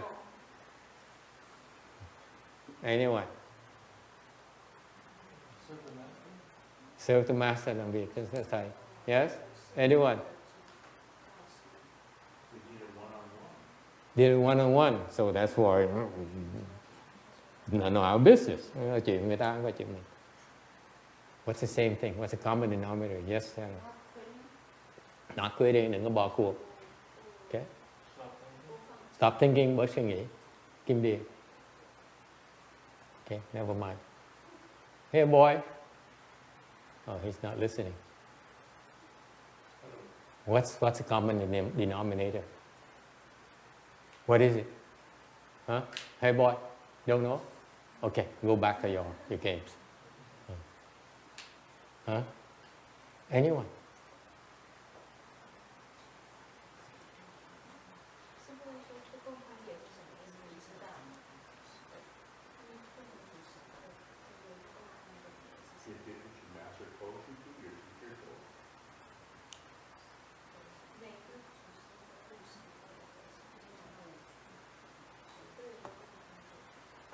Doing things that does not make sense to you.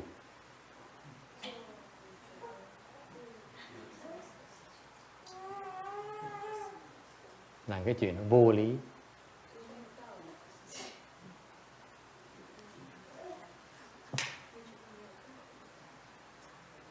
Right boy? Hey, Alung. Agree, disagree? Agree?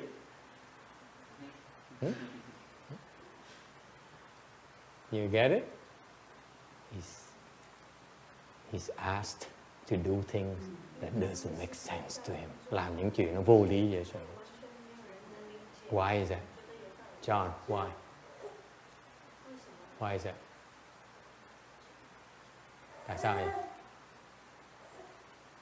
Kiên Điền khoái vậy sao? I can't figure this one out. Cô Kiên Điền, cái này hay như nó nghĩ ra nè. Yes, anyone? Why? Why is that? 为什么？就是如果别人握的东西就不是自己的，就是别人的。假如是自己握的东西，就是自己的悟性，不是别人的悟性，是自己的悟性。Close. It's clever, but it's not quite fair. Yes. Tâm phân biệt đi suy mai. Bà già có biết không? Cái bà trẻ có biết không? Để dân mà. Bà trẻ ngồi bên cạnh kìa. Hỏi bà già là bà giận lắm á. You call her old woman, she's very upset. Why?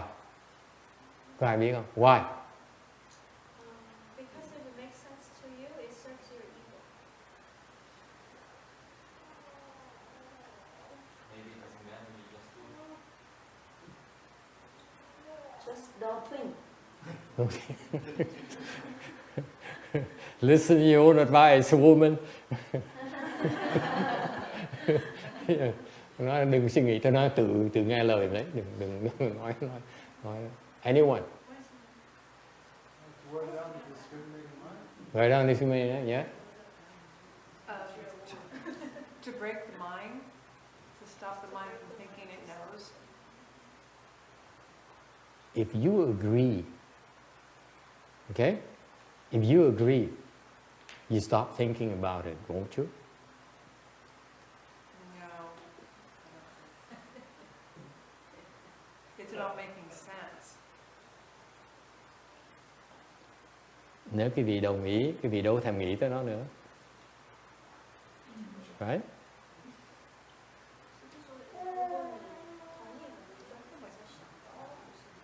Chứ可以放下了。对不对? If you agree, He said, oh, that's easy, no problem.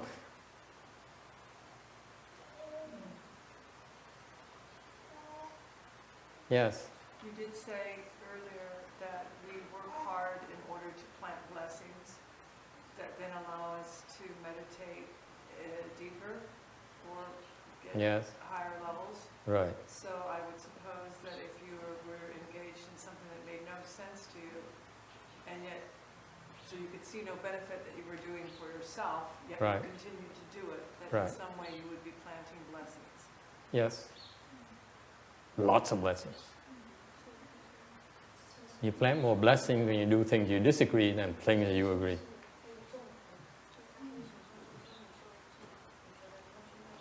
Trồng phước á, mà làm cái chuyện mà mình không đồng ý, trồng phước cái nhiều hơn là làm chuyện mình đồng ý, mình trồng phước ít hơn nhiều.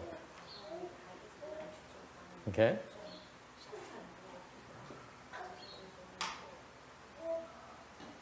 Why you look at me like that? This is a state secret. Đây là cái bí mật.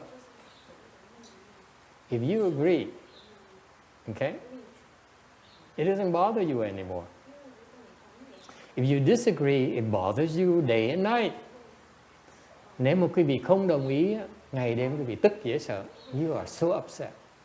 You say, you get up at middle of the night. I think it's unfair. Thức đêm thức dậy, tức dễ sợ nó. Ông thầy ông ác. Yes or no? You're not there yet, Sam. Master is so sweet to you. Ông thầy tử tế. That's why you worry when Master is so nice to you. Ông thầy mà tử tế cái vị bắt đầu lo. You worry. If Master is evil and cruel towards you, you say, I'm doing something right. Mà ông thầy mà ác với mình, đó là cái vị đúng đường rồi đó. Right, Kim Đi?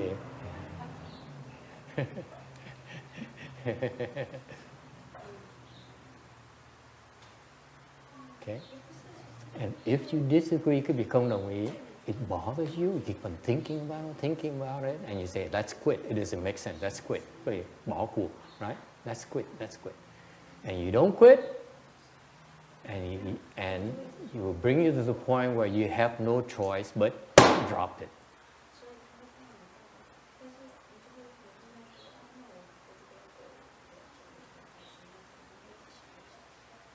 It bothers you so much, you go crazy.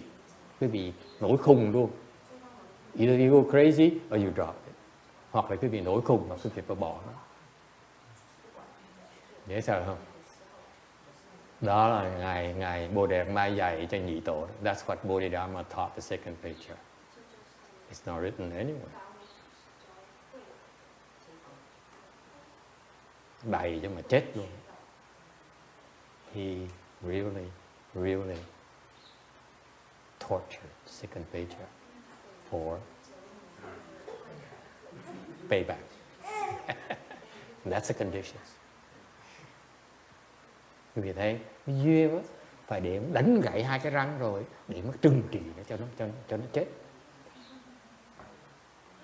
You know, fascinating. The condition has arisen so that he broke his two front teeth and turned into Leon Spinks. Okay? And that's why now Bodhidharma, look at him and say, you think I have pity for you? Hell no, I'm going to make you suffer.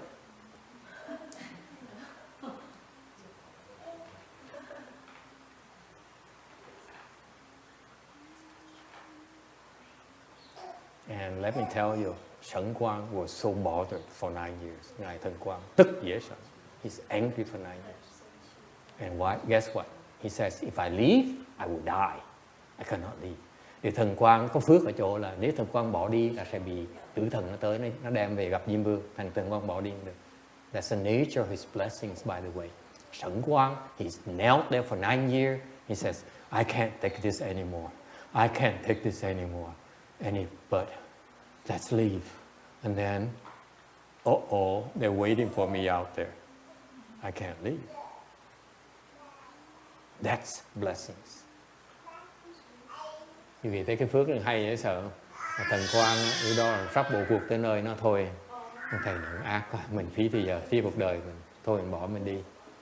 Mà mới quay lại tính đi nhìn thì thấy là thấy con quỷ nó đứng đợi, tử thần nó đứng đợi bên cạnh. Mình ra khỏi cửa nó chụp cổ mình ngay lập tức. Cái phước nó không cho phép đi. His blessings, nature his blessings, he's not allowed to leave. He cannot leave.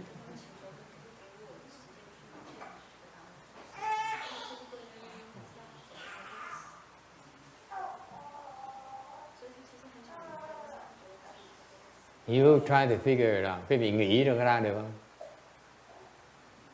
không? Can you figure it out? Can you reason it out? Quý vị có thể tính nó được không?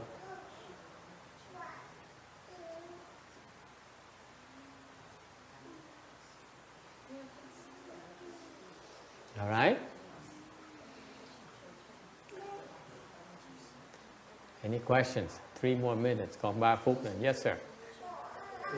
Having blessings doesn't necessarily mean that everything's going to be nice and wonderful for you. Could mean that the blessings are to arrange the conditions for you to go to life. Those conditions might be. It depends where you are. He says, the question is, his statement is that having blessing doesn't mean that things are nice and fluid for you. And I say, it depends where you are. If you're in a Western bliss pure land, everything is perfect. Quý vị qua được Tây Phương Cực Lạc, mọi sự là như ý. Everything is as you wish. Everything. That's your blessing. Phước quý vị nó như vậy. Okay?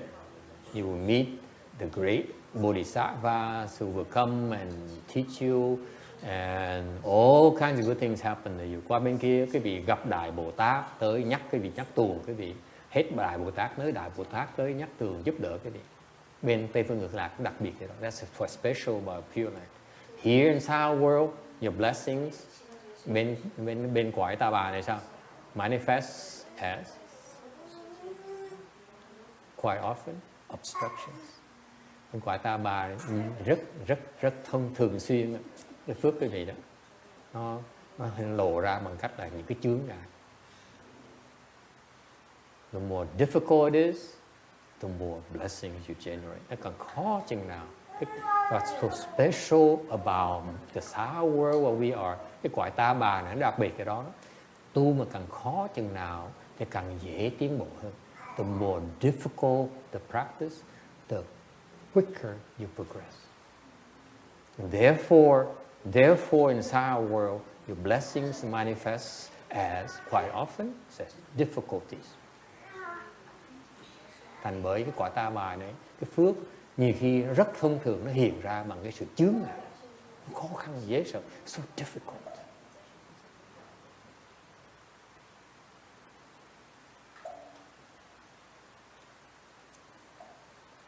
All right? And that's what happened to the 2nd Patriarch. Đó là cái duyên của ngài Nhị Tổ. Nó khó. Had to kneel there for 9 years for someone who's educated, revered. Một cái người mà suốt đời đó là được người ta tôn sùng, người ta tôn trọng, thiên thần tới cúng hương thú hoa. He spoke the Dharma, explained the Sutra. The heavenly beings came down and rained flowers upon the whole Buddha hall. Giảng kinh mà thiên thần quay xuống mà rải hoa khắp tất cả Phật điện. People. And yet he's asked, he's forced to kneel, mặc dù phải quỳ 9 năm trời.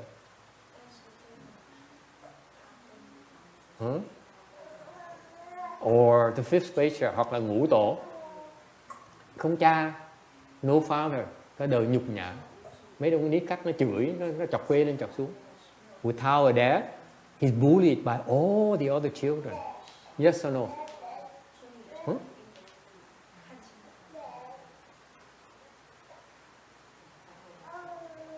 No money, không có tiền. Okay.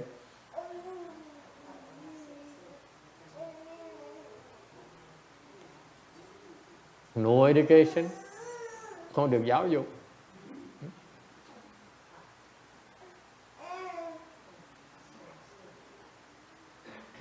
He's probably the only boy in the whole temple, and that's why they all abused him.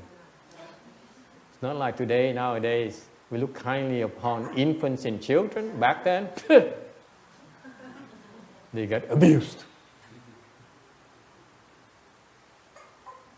dễ sợ. Cái hoàn cảnh nó khó thì tu mới đắc đạo được. You need difficulties for you to accomplish the way. That's a common thread. Đó là cái sự, đó cái bản tính chung của tất cả sự thành công của vị tổ này. Nó khó, it's very difficult for them. Khó khăn dễ sợ. It's never easy for them. Không có ông tổ nào mà dễ dàng nữa. Okay. Bodhidharma couldn't speak Chinese. Bodhidharma không nói tiếng Tàu được. 2nd Patriarch, nhị tổ, what? He had to pretend to be crazy because they're trying to kill him. Phải giả điên. Eventually he was killed, sau khi bị giết. 3rd Patriarch, leper. Thứ ba là cùi hủi. Right? What's 4th Patriarch? Thứ tư là sao? I forgot already.